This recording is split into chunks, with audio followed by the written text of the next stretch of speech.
All right, welcome back to the show. We're here to talk about another project that is currently funding on Kickstarter, and my guest is Daniel Kalban.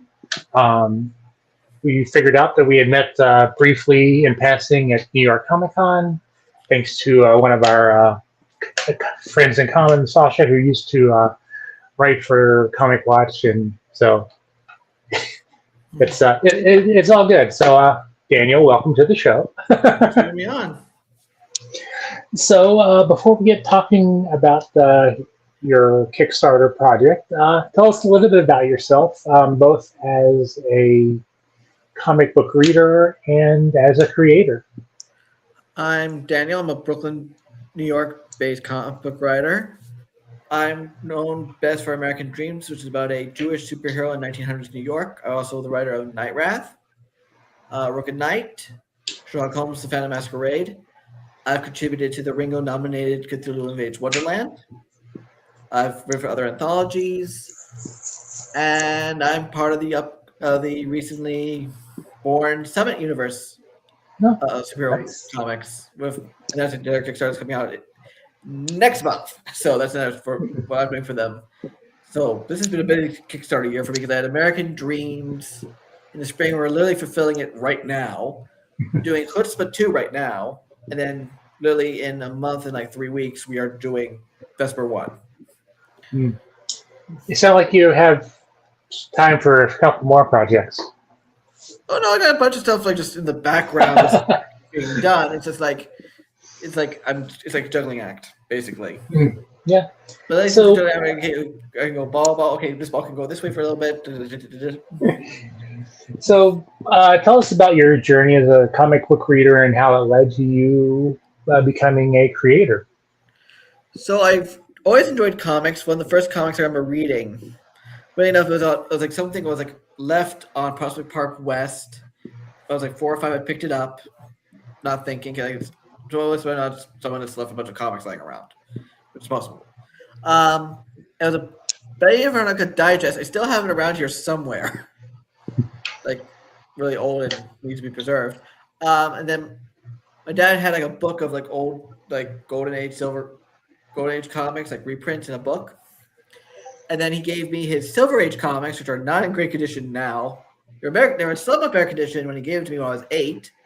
Being an 8-year-old, I just read them till they're falling apart. So now they're not worth much because they're all like falling apart. Then I started reading like trade, the collected editions. Whatever. I wasn't really much of a comic book reader regularly until 2010. There was a blizzard. I'm stuck inside. I have a long college break. I discovered Comixology. My love of comics. I started writing like fan film scripts of Superman and Batman, and just fan comic book scripts, and then my own scripts. Okay. So,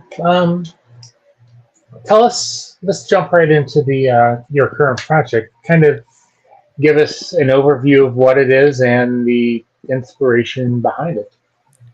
So, CHUTZPAH is a Jewish comic book anthology celebrating Jewish creators, Jewish stories, and Jewish joy. And it came because I was noticing for a while, at least for the last few years, there wasn't really all these, these diversity initiatives, which are really needed in comic books and just in general. We're leaving Jews out of the equation. Being a Jew, I was like, huh. So, in the back of my brain is going, we should have something. We should have something. We should have something. And then October the 7th happened. And that was a big, gut punch to the entire Jewish community, especially when, unfortunately, a lot of the world decided to condone it. So that, of course, caused a lot of angst. And it just sat with me, and this notion kept turning my brain. There needs to be a Jewish comic book anthology. It was really at Baltimore Comic-Con 2024. Sasha, who we've mentioned before, was helping me out, and I was telling her there really should be one. And she said, Daniel, just do it. So she came on. We brought on Arnon Shore, who I met at Juice, which is a Jewish comic book convention that was here for a couple of years here in New York. And we also brought in my buddy Andy, who is not Jewish, but he's an ally. So as an editor, and we put together our first edition of CHUTZPAH last year, which was a success. And then now we're back with CHUTZPAH 2. So, what is the premise of the book? I know it's an anthology.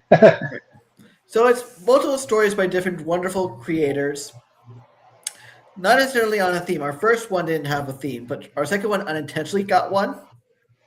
Because this is the one because the first one we did closed call, so we basically reached out to people we know to see if they were interested. This time we had more of an open call, and all of the ones we chose, we all realized had a historical bent to them, the way, shape, or form. So we chose all these stories that involve, more Jewish past and Jewish present this time around. We also had a rule starting with the first chutzpah installment where we said we do not want Holocaust tales because one, it seems to be like the only Jewish comic thing that seems to happen, unfortunately. And two, we wanted to celebrate Jewish joy, not like every single horrible tragedy that's befallen us for the last, 4,000 years. We wanted a shift to joy, to perseverance, to what chutzpah means, which is just, nerve. Yeah.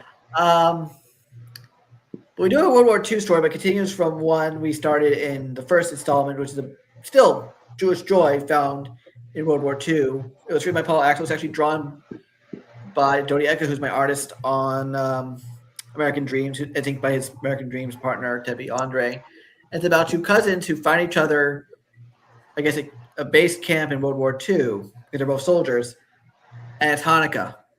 So they come up with a plan to make latkes in the middle of World War II.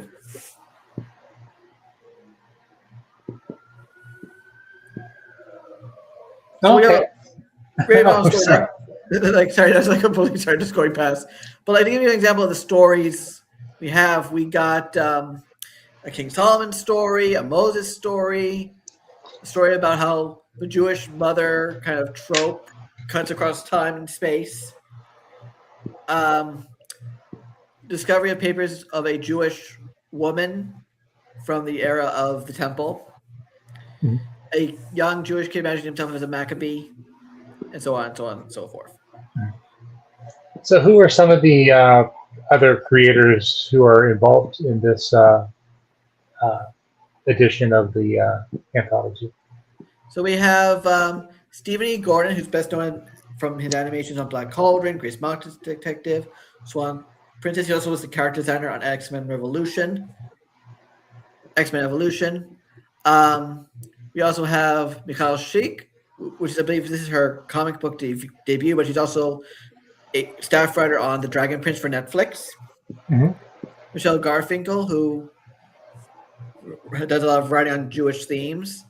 Josh M. Edelglass, who's returning from Chutzpah 1 to work with Arnon as himself by himself on various great Jewish storytelling. Paul Axel, he's returning. He's the one who's doing that World War II story. Alex Schumacher, who is a Juice Award and award-winning cartoonist, most recently for Flash Gordon Adventures Volume 2 and Punk Taco Adventures. He also was an artist on a great bunch of a little kind of anthology of these Jewish holiday-focused mystery stories called Sticks and Stones, which is very, very fun. Yeah, I got to talk to him about that campaign when he was running it. Yeah, we also have Rob Kuttner, who's from late night TV, is an animation.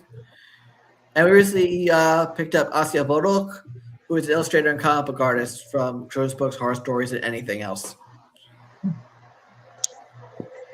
So when you were, looking for contribution, I mean, you've talked about what you were kind of looking for. Were there, I assume you put on your editor hat, for this project and instead of your writer hat. Am I correct? Yeah. I don't write a story for this one. I will write a story if we hit the stretch goal. But I had to pitch as well. I couldn't just to make things fair. I had to pitch, and my story would have to be picked, rejected, or in this case, sidelined in case we hit a stretch goal. We did the open call. We got a bunch of submissions, and then me, Sasha, Arnon, and Andy went through every one. Someone created a spreadsheet with all the summaries and everything. We ran through them, and we basically debated each story. And of course, 3 Jews and a Catholic, we were doing a lot of debating these stories, and ultimately, we chose the ones that made the cut. So, what are your rewards that you're offering for the campaign? So we're offering the digital copy, a physical copy as well as catch-up tiers, both digital and physical. We're offering something called Bronze Age tier, where you get a copy of issue 2, but you get both digital copies of issue 1 and 2, and you get a free sticker included.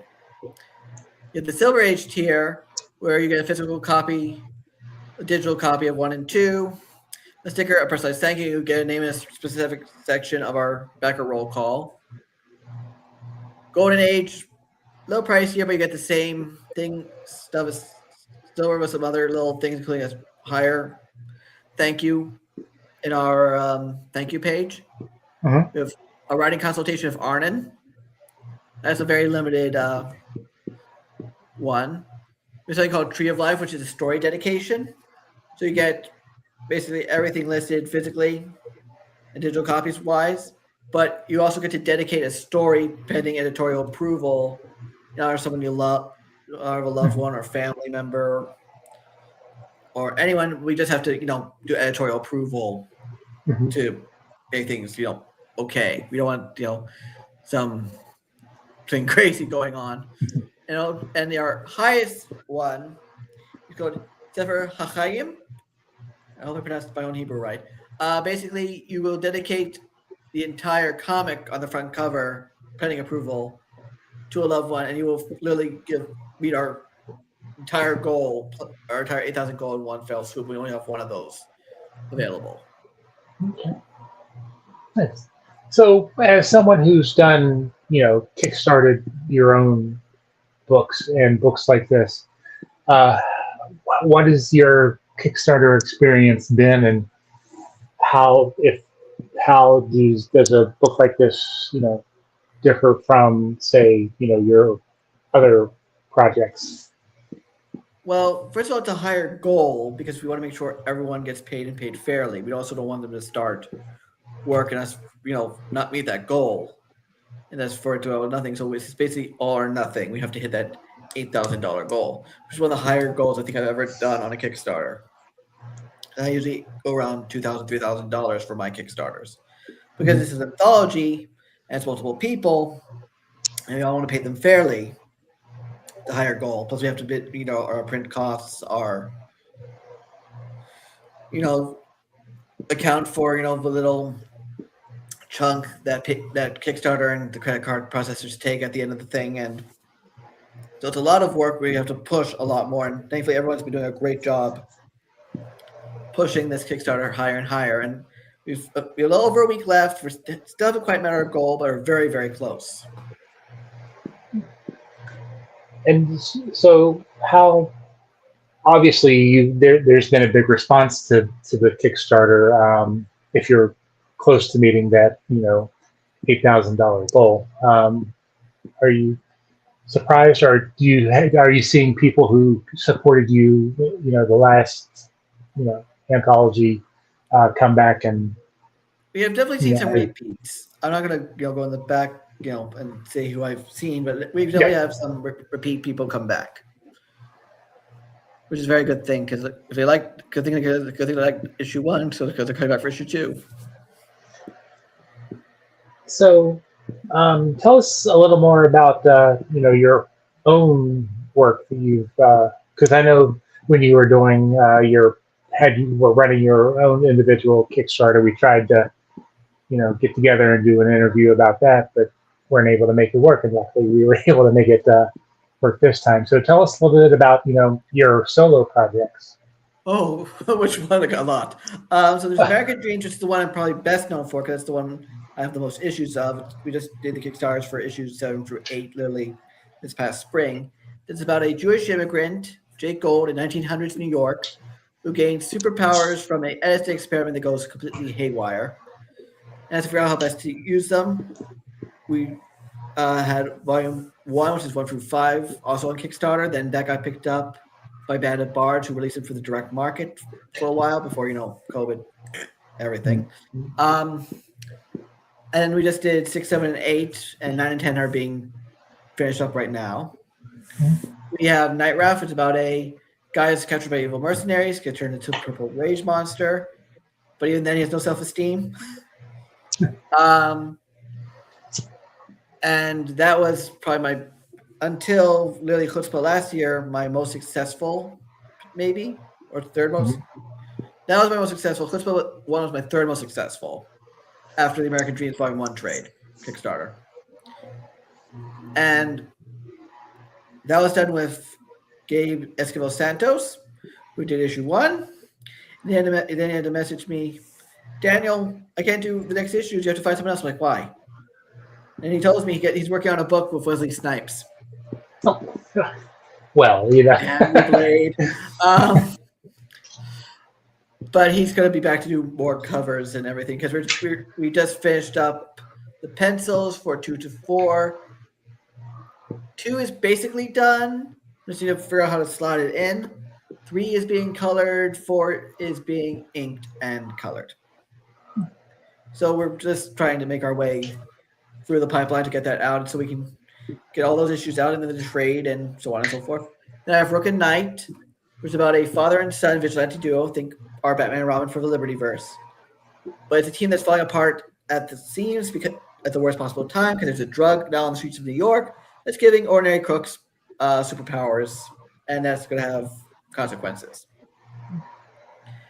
And then finally, out of my sole work, there is the Crimson Casebook of Sherlock Holmes, The Phantom Masquerade, or as they call it, Holmes, The Phantom Masquerade, which is Sherlock Holmes going up against the Phantom of the Opera when Christine Daae's son is kidnapped by a mysterious organization. So it's a race between the Holmes and the Phantom who finds the kid first. And that first issue won an award from the Dolian Society of New York. Interesting. So as a writer, how do you feel that you've grown, since you started writing to now, and, what influenced or who influences, you? That's a good question because I kind of, influence-wise, I can take a bit from comics I've read, movies I've seen, TV I've seen. I kind of absorb bits and pieces, but I know as a writer, I've been better with my staging of scenes in my scripts for my artists. I've gotten better over time with that. I've gotten better with dialogue because I used to be very verbose. Because you look at issue 1 of American Dreams versus more recent issues, I managed to cut things down more to what we need versus being more, expository. Mm-hmm. And that takes practice. It's not because there's people who will still do a lot of dialogue to the point where it slows things down. And now but these are superhero stories. You have to be a little faster. So I had to learn to be faster on the dialogue pacing. And just overall, just looking at my own films and looking how those were staged, so I can tell that. So I can tell to my artists close up here, angle there. Mm-hmm. But also, give enough wiggle room to my artists. I'm like, so they can go nuts. So I don't want to be like micromanaging to the point where I have to write down every single detail I want. I need them to have enough flexibility and their ability to work. So it becomes not just my work, but their work as well. Because as much as I love Watchmen, if I was Dave Gibbons, I would be so furious at looking at Alan Moore's script, where it's like page after page, before dialogue, of just exact placement of everything. Right. Like, that would drive me nuts. It drives me nuts as a writer. Imagine if I was an artist. So, what do you hope, or what do you hope that people who support the book and read it take away from it? That there's so many more Jewish stories out there than just Jewish heartbreak and Jewish tragedy. Even because a lot of Jewish stories you see in the media, if it's not just like, coming of age, bar mitzvah, or a Hanukkah story or a Passover story, it's the Holocaust.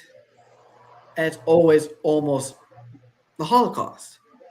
And as big as that is, as heavy as it is in Jewish history, that cannot be the sum of our stories. And we aren't just, things for Hanukkah and Passover specials once in a blue moon. We are a varied, diverse, ethnic and religious group with a whole tons even, of stories that I think most media haven't even begun to scratch the surface of. All right. Well, is there anything else that you want to make sure that people know about the campaign that would can maybe push them if they're on the edge to support the project? By supporting this Kickstarter, you're supporting diverse storytelling. You're letting voices which don't always get a say in our pop culture to have more of a presence. Because it's not just Ashkenazic Jewish storytelling, it's Sephardim, it's Mizrahi, it's Mountain Jews, it's all sorts of Jewish storytelling that most media don't even touch. Outside of, I said, a couple Jewish holidays and the darkest moments of Jewish history. Mm-hmm. And we are still over a week away from the end of the campaign. We're very close to funding, but we need that extra push to make sure we do fund so we are able to tell these stories to a broader audience. I also want to plug my campaign for Summit Comics, which is Vesper, which is about a troubleshooter for hire, who is a super soldier, who's formerly the sidekick of a super soldier, who is kind of like our Winter Soldier, Red Hood, James Bond blend, so to speak. And he's debuting in his solo issue after first appearing in Pinnacle Origins, which came out earlier this spring on Kickstarter. We're launching that in time for Baltimore Comic-Con in September. So you can go to readsome.it and they'll link you to not only that upcoming Kickstarter, but all our upcoming Kickstarters and the current ones running as well. So if you want to, as we kind of wrap up here, why don't you give one last pitch for the campaign and where people can find out or find more of your work or follow you on social media if you're brave enough to, So CHUTZPAH 2 is a Jewish comic book anthology that celebrates Jewish storytelling, Jewish creators, and Jewish joy. It's celebrating the diverse storytelling just within the Jewish community. And it's a bunch of great stories by a bunch of great Jewish creators that I think even if you're not Jewish, you're going to enjoy. You can find me at danielkalban.com. You can also find me on Facebook at Daniel Kalban, I'll say Twitter at Daniel Kalban. Instagram, Threads, Blue Sky is usually DKalban. Okay. Well, we will continue to follow this campaign and make sure that we, follow your and help you get the word out about your future campaigns. And I'm glad that we were able to connect. And maybe I'll run into you at New York Comic Con this year. I already have my Pro Pass ordered, so I'll be there. All right, that's right. You got the Pro Pass, I got the Press Pass. So we'll definitely have to make sure that we find each other in the chaos and the the craziness that is New York City Comic Con. So, all right. Well, you can find this and more campaigns that we think that you should follow over on Comic Watch every Saturday, and then the interviews are posted on Sunday. And like I said, we'll be in touch, and let's do this again when you have another project that you want to get the word out about. Definitely, because I want to, lug Vesper next month. Alrighty, well, maybe we can schedule another interview for that one when you're getting ready to do that. We'll do. Alrighty, well, enjoy the rest of your evening, and we'll be in touch. We'll do.